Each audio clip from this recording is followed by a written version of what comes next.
Sungguh kejamnya kakak-kakakku terhadap ibu.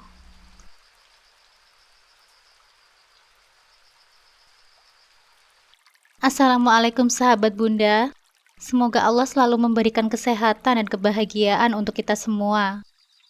Buat sahabat bunda yang sudah subscribe, semoga rezekinya dilancarkan ya. Amin ya robbal alamin.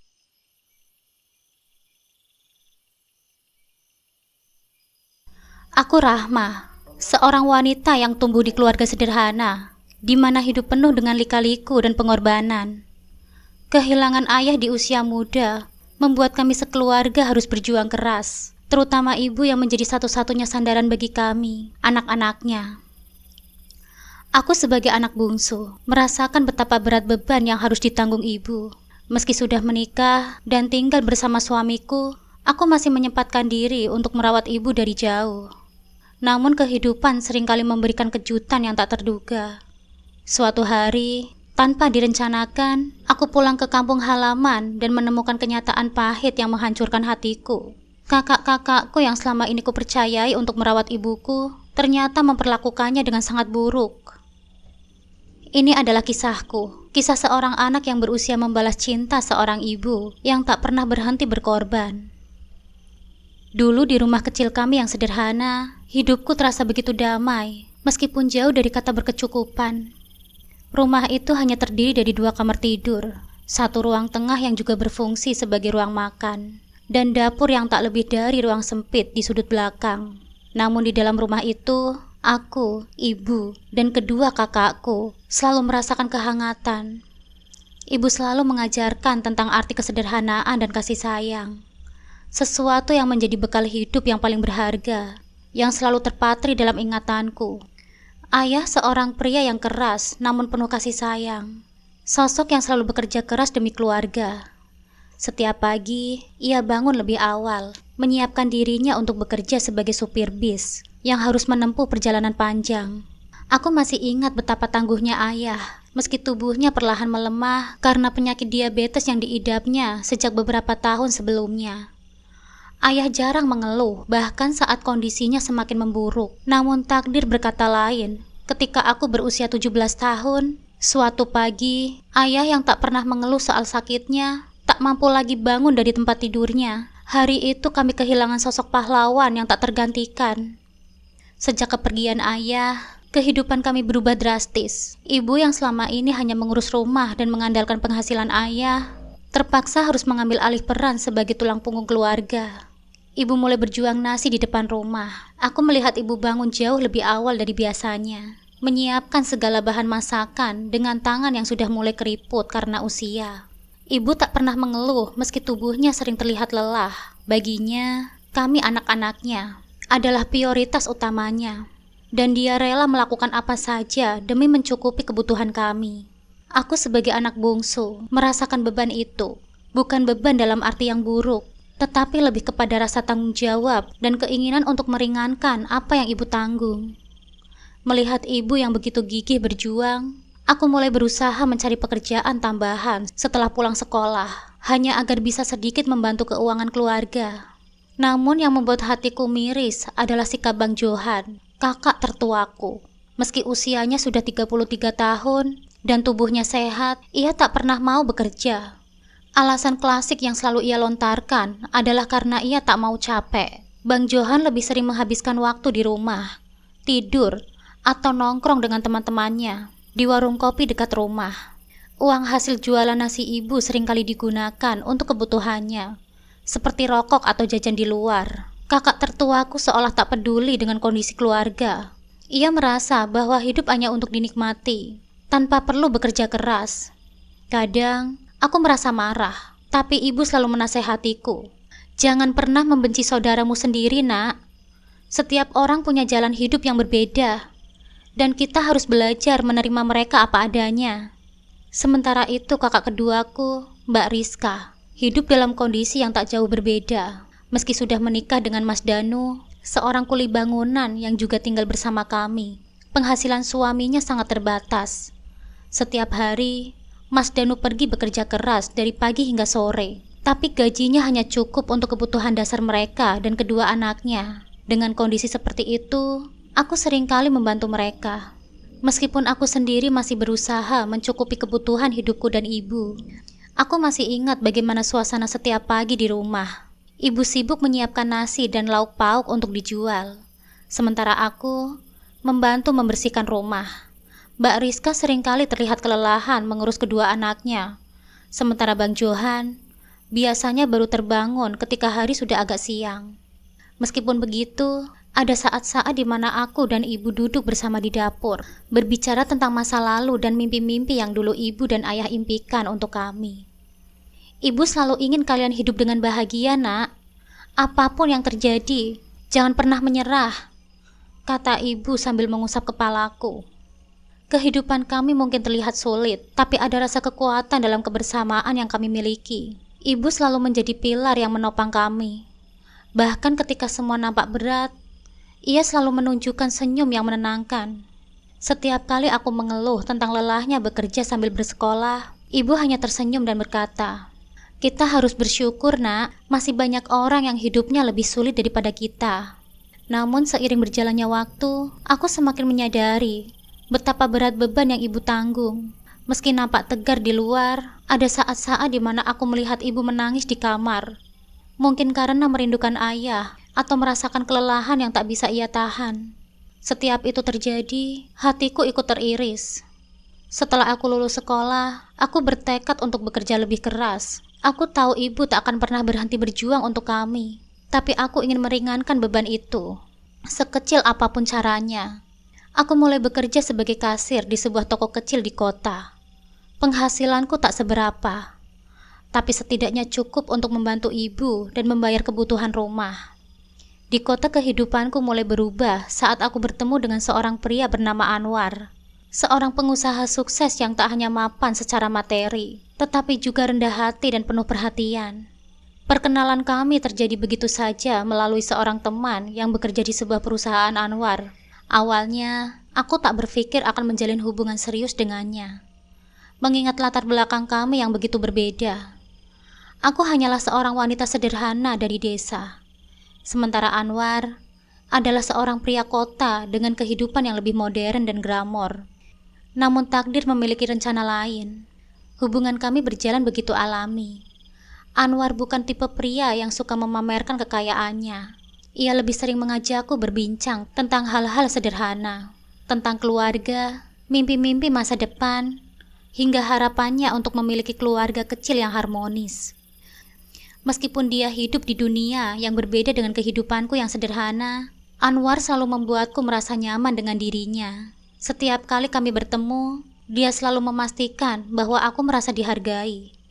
Hanya beberapa bulan saja kami berpacaran, hingga akhirnya Anwar mengajakku menikah. "Sayang, aku tidak ingin menunggu terlalu lama. Bagiku, kamu adalah wanita yang tepat untuk menjadi pendamping hidupku," kata Anwar suatu hari, sambil memegang tanganku dengan tatapan penuh keyakinan. Saat itu, jantungku berdebar kencang. Aku tidak pernah menyangka bahwa Anwar akan melamarku secepat itu. Namun di dalam hatiku, aku tahu bahwa dia adalah pria yang selama ini aku cari. Pria yang bukan hanya bisa memberikan kenyamanan, tetapi juga kasih sayang dan tanggung jawab. Pernikahan kami berlangsung sederhana, hanya dihadiri oleh keluarga dekat dan beberapa sahabat. Meskipun Anwar bisa saja mengadakan pesta besar-besaran, ia lebih memilih perayaan yang sederhana, sesuai dengan keinginanku. Ibu terlihat begitu bahagia di hari itu. Meski usianya sudah tak muda lagi, senyumnya tetap bercahaya, terutama saat melihat anak bungsunya melangkah ke pelaminan. Ibu sempat membisikkan doa di telingaku sebelum aku bersanding dengan Anwar. "Alhamdulillah ya nak, semoga kamu bahagia dan selalu menjadi istri yang soleha, setia dengan suamimu." Air mata menggenang di mataku saat mendengar doa tulus ibu. Aku tahu, kebahagiaan ini juga adalah kebahagiaan ibu. Setelah menikah, aku pun mulai tinggal di kota bersama Anwar. Kami menempati rumah yang cukup besar, dengan halaman luas dan taman yang indah. Kehidupan di kota begitu berbeda dengan kehidupanku yang di kampung. Dulu, aku terbiasa dengan kesederhanaan dan rutinitas yang sederhana pula. Namun kali ini, aku harus menyesuaikan diri dengan lingkungan baru, di mana gaya hidup dan beberapa tetangga yang terasa begitu dingin dengan orang sepertiku. Meski bagiku, aku tak pernah melupakan tanggung jawabku kepada ibu. Meskipun jarak memisahkan kami, hatiku tetap dekat dengannya. Setiap bulan, aku selalu menyempatkan diri untuk mengirim uang kepada ibu melalui Mbak Rizka. Aku tahu ibu sangat bergantung pada nafkah yang aku kirim, terutama karena Bang Johan tak pernah membantu, dan Mbak Rizka dengan kondisi suaminya yang hanya bekerja sebagai kuli bangunan juga tak bisa memberikan banyak. Meskipun begitu, Anwar tak pernah marah dengan sikapku ini. Bahkan ia justru menyuruhku untuk memberikan uang yang lebih kepada ibu, untuk berjaga-jaga kalau ada sesuatu hal yang buruk terjadi. "Beneran mas, ini gak apa-apa?" tanya aku suatu malam, saat kami sedang duduk di ruang tamu setelah makan malam. Anwar tersenyum lembut kepadaku. "Ibu kan dari dulu sudah banyak berkorban untukmu sayang. Jika sekarang kamu bisa sedikit meringankan bebannya, itu adalah kebahagiaan tersendiri bagimu bukan?" jawab Anwar sambil meraih tanganku. Aku mengangguk, seolah memahami. "Aku bangga kepadamu mas. Kamu selalu memikirkan orang lain. Bahkan walaupun itu keluargaku sendiri," kataku sambil memeluk Anwar. Pernikahanku dengan Anwar memang membawa perubahan besar dalam hidupku. Selain kehidupan materi yang lebih mapan, aku juga merasakan kenyamanan batin karena Anwar adalah suami yang penuh perhatian dan pengertian. Ia tidak pernah membatasi apapun yang ingin aku lakukan, termasuk dengan urusanku dengan keluarga. Meski aku kini jauh dari ibu, hatiku tetap berada di rumah kecil itu, bersama kenangan-kenangan manis masa lalu. Kebahagiaanku semakin bertambah ketika kami dianugerahi seorang putri kecil bernama Nafa. Kehadirannya melengkapi kebahagiaan rumah tangga kami. Anwar, yang sebelumnya sibuk dengan bisnisnya, semakin meluangkan waktu untuk keluarga. Setiap kali ia pulang bekerja, senyum di wajahnya selalu lebar saat melihat Nafa. "Ini putri kecil kita," katanya dengan bangga. Aku bisa merasakan betapa cintanya Anwar kepada keluarga kami, terutama kepada Nafa. Namun di balik kebahagiaan itu, ada perasaan rindu yang seringkali menghampiriku. Aku rindu ibu, rindu suasana rumah di kampung, dan tentu saja rindu masa-masa ketika kami semua masih berkumpul bersama, meskipun dalam kesederhanaan. Setiap kali lebaran tiba, aku dan Anwar selalu menyempatkan diri untuk pulang ke kampung, membawa Nafa agar ibu bisa melihat cucunya. Namun setiap aku bertemu dengan ibu saat lebaran, aku mulai merasa ada yang tidak beres. Meskipun aku selalu mengirim uang kepada ibu, aku mendapati kondisi ibu yang semakin menurun. Tubuhnya terlihat lebih kurus, dan wajahnya tak secerah biasanya. "Ibu baik-baik saja nak," katanya setiap kali aku menanyakan kondisinya. Tapi hatiku tak bisa membohongi perasaan bahwa ada sesuatu yang salah. Bagaimana mungkin ibu terlihat seperti itu, padahal aku selalu memastikan uang untuk kebutuhannya tidak pernah berkurang. Kejadian ini mulai meluncurkan pertanyaan-pertanyaan di benakku. Ada sesuatu yang tidak aku ketahui, dan aku bertekad untuk mencari tahu apa yang sebenarnya terjadi di rumah kecil kami di kampung. Suatu hari, Anwar memberitahuku bahwa ia harus bertemu dengan seorang klien di kota yang tak jauh dari kampung halamanku. Awalnya, itu hanya terdengar seperti kunjungan bisnis biasa, namun aku merasa ada kesempatan baik untuk kembali dan menjenguk ibu. Rasanya sudah lama sekali sejak terakhir kali aku melihat ibu dengan mata kepala sendiri. Dan selama itu pula, aku hanya mengandalkan kabar dari Mbak Rizka melalui telepon. Jauh di dalam hatiku, aku merasakan kekhawatiran yang tak pernah bisa hilang. Ibu selalu terdengar baik-baik saja, tapi ada sesuatu yang membuatku ragu. "Bagaimana kalau kita mampir ke rumah ibu setelah urusanmu selesai, Mas?" usulku kepada Anwar suatu malam. Anwar menatapku sambil tersenyum lembut. "Tentu saja sayang, nanti kita ke rumah ibu ya. Kita bisa pulang dan sekaligus memberikan kejutan," jawabnya tanpa ragu. Kata-katanya membuat hatiku sedikit lega, meskipun rasa was-was tetap ada.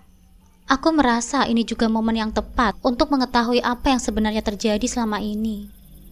Mengapa setiap kali aku menanyakan kabar ibu, jawabannya selalu sama, baik-baik saja.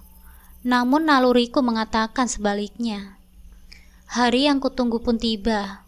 Setelah pertemuan Anwar selesai, Bersama Anwar dan putri kecilku Nafa, kami menempuh perjalanan menuju kampung halamanku. Hati kecilku berdebar sepanjang jalan. Tidak sabar namun juga takut dengan apa yang aku temui. Perjalanan itu terasa penuh kenangan, terutama ketika kami mulai memasuki jalan-jalan sempit menuju kampung.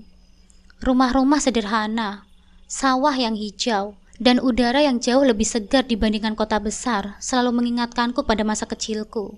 Ketika akhirnya sampai di depan rumah kecil yang pernah menjadi tempat perlindunganku, hatiku seakan berhenti berdetak. Rumah itu nampak berantakan, tidak seperti saat aku datang saat lebaran. Tak ada siapapun yang keluar untuk menyambut kami, seperti biasanya. Aku langsung merasa ada yang tidak beres. "Ayo kita masuk sayang," kata Anwar sambil menggandeng tanganku, seolah tahu perasaanku yang mulai gelisah. Setibanya di dalam rumah, pemandangan yang kulihat benar-benar menghancurkan hatiku. Di sudut ruangan, ibu duduk di lantai. Terlihat sangat lelah dan badannya jauh lebih kurus daripada terakhir kali aku melihatnya. Wajahnya yang dulu selalu cerah kini nampak pucat. Tubuhnya terlihat ringkih dan lemah. Rambutnya yang sudah memutih terikat asal-asalan di belakang kepala, dan pakaiannya nampak lusuh. Di sekelilingnya, rumah itu berantakan. Piring-piring kotor menumpuk di dapur, baju-baju berserakan di mana-mana, dan debu menutupi hampir semua permukaan furnitur. "Ibu," suaraku terdengar saat memanggilnya.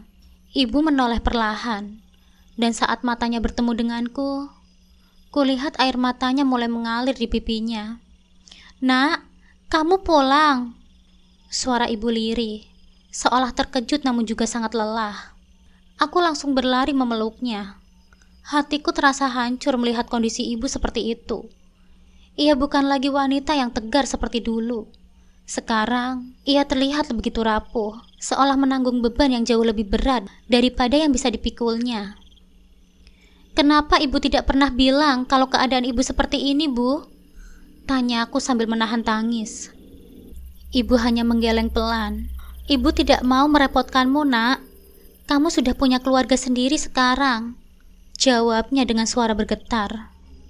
Sementara itu, Anwar yang biasanya tegar, nampak terdiam di sudut ruangan. Dia menyaksikan dengan mata kepalanya sendiri bagaimana keadaan rumah dan kondisi ibu yang sangat memprihatinkan. Aku bisa melihat kilatan kesedihan di matanya. Ia mencoba menahan air matanya, tapi gagal. Nafa yang masih kecil hanya bisa berdiri bingung di samping ayahnya. Mungkin belum sepenuhnya mengerti apa yang sedang terjadi. Aku bertanya kepada ibu, "Di mana Mbak Rizka dan Bang Johan, Bu?" Ibu menghela nafas panjang. "Rizka sedang menjemput anak-anaknya di sekolah. Kalau Johan, dia seperti biasanya, sedang bersama teman-temannya." Aku tidak bisa menahan tangisku lagi. Bang Johan kakakku yang sehat dan seharusnya bisa membantu ibu, justru hanya memikirkan dirinya sendiri. Sementara itu Mbak Rizka, meskipun sudah menikah dan masih tinggal di rumah ini, tapi tetap saja ibu yang harus menanggung semua beban. Selama ini aku pikir bahwa uang yang kukirimkan setiap bulan cukup untuk memenuhi kebutuhan ibu. Namun kenyataannya, ibu harus bekerja keras di usianya yang sudah 60 tahun. "Terus uang yang selama ini aku kirim kemana, Bu?" tanya aku dengan nada kecewa. Ibu terdiam sejenak sebelum menjawab. "Uang itu, mbakmu yang lebih sering menggunakannya, Nak. Untuk kebutuhan anak-anaknya, ibu tidak ingin mereka kekurangan. Jadi ibu membiarkannya saja. Lagi pula, ibu masih bisa bekerja meskipun sudah tidak sekuat dulu. Terus kadang ya Johan juga ikut menggunakan uangmu untuk bersenang-senang dengan teman-temannya." Aku merasa hancur mendengar penjelasan ibu. Uang yang seharusnya untuk ibu, ternyata digunakan oleh kakakku untuk berfoya-foya. Mbak Rizka yang seharusnya lebih mandiri, malah membebankan hidup ibu. Dan Johan seperti biasa, tetap dengan sikap yang tidak peduli, meninggalkan ibu tanpa tanggung jawab. Anwar akhirnya angkat bicara. Suaranya serak dan penuh emosi. "Kita tidak bisa membiarkan ini terus terjadi, sayang. Kasihan ibu sudah tua harus merasakan hal seperti ini." Aku mengangguk setuju. Hatiku dipenuhi amarah dan kekecewaan, tapi juga rasa bersalah. Aku merasa selama ini terlalu jauh dan kurang memperhatikan keadaan ibu. Mungkin jika aku lebih sering pulang, semua ini tidak akan terjadi. Anwar memegang pundakku dengan lembut. Kita tidak perlu bicarakan ini dengan kakak-kakakmu.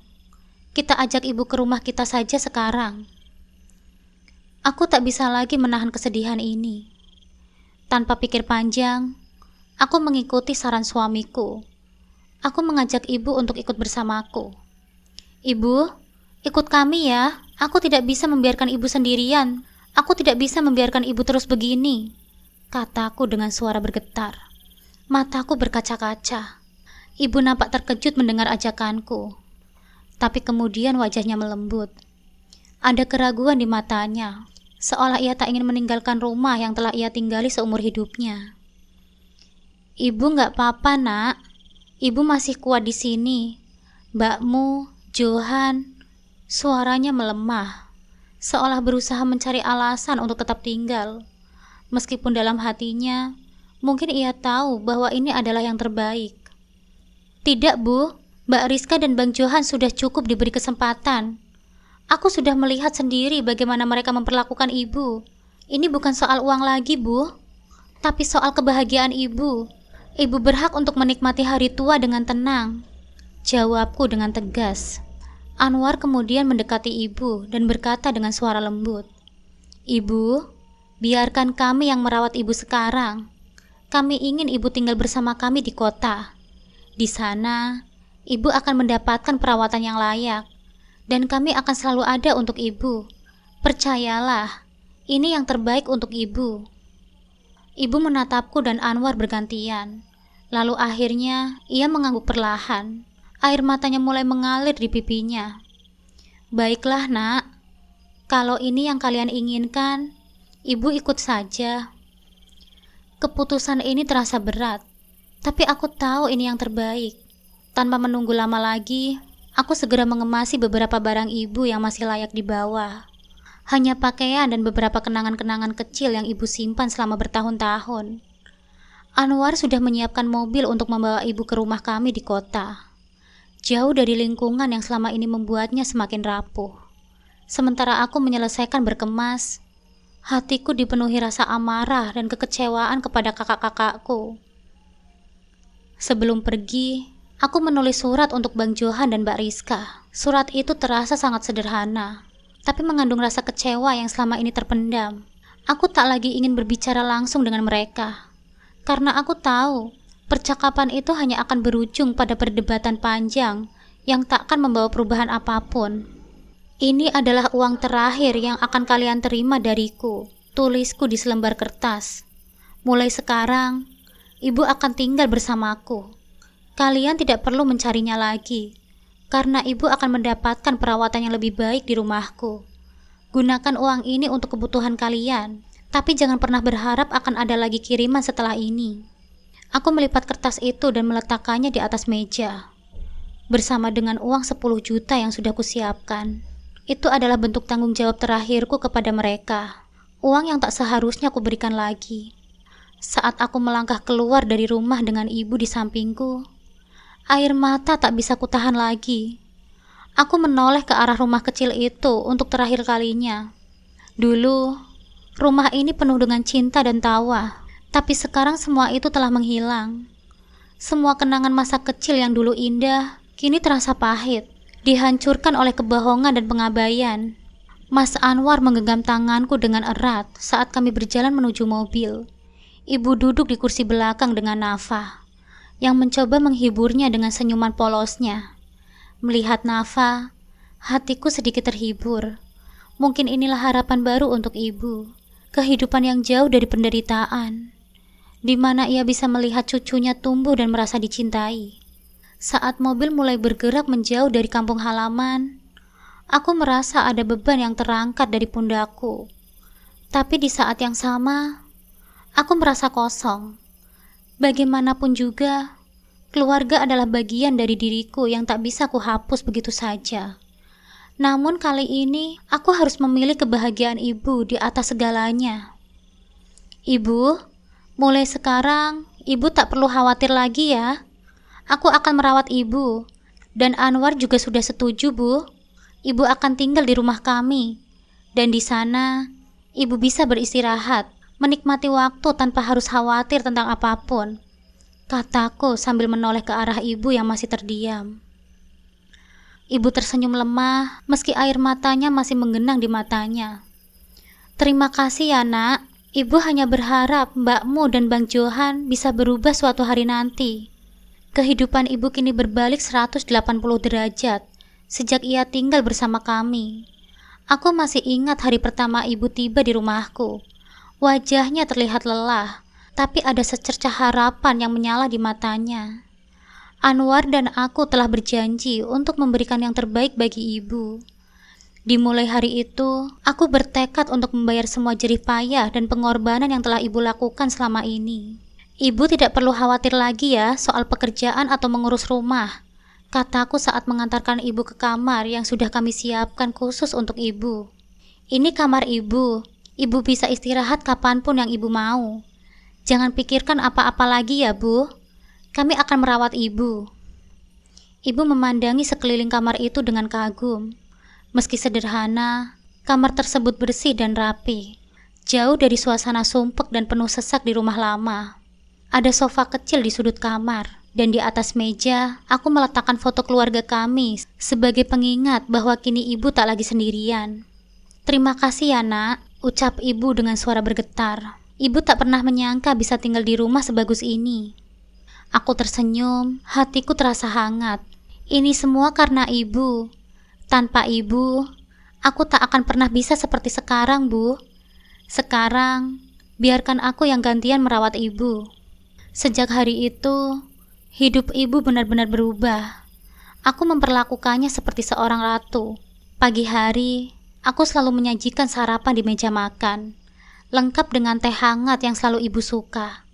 Aku tahu ibu senang dengan kesederhanaan, tapi kali ini, aku ingin memanjakannya. Anwar sering mengajak ibu dan Nafa berjalan-jalan di taman, di mana ibu bisa menghabiskan waktu menikmati angin segar sambil bermain dengan cucunya. Nafa juga sangat dekat dengan neneknya. Setiap hari mereka bermain bersama, tertawa, dan bercanda tanpa beban. Ibu sering bercerita kepada Nafa tentang masa kecilku, tentang bagaimana ia membesarkan kami dalam segala kesederhanaan, tapi penuh dengan cinta. Melihat kedekatan mereka membuat hatiku tenang. Aku tahu, di samping Nafa, ibu menemukan kebahagiaan baru.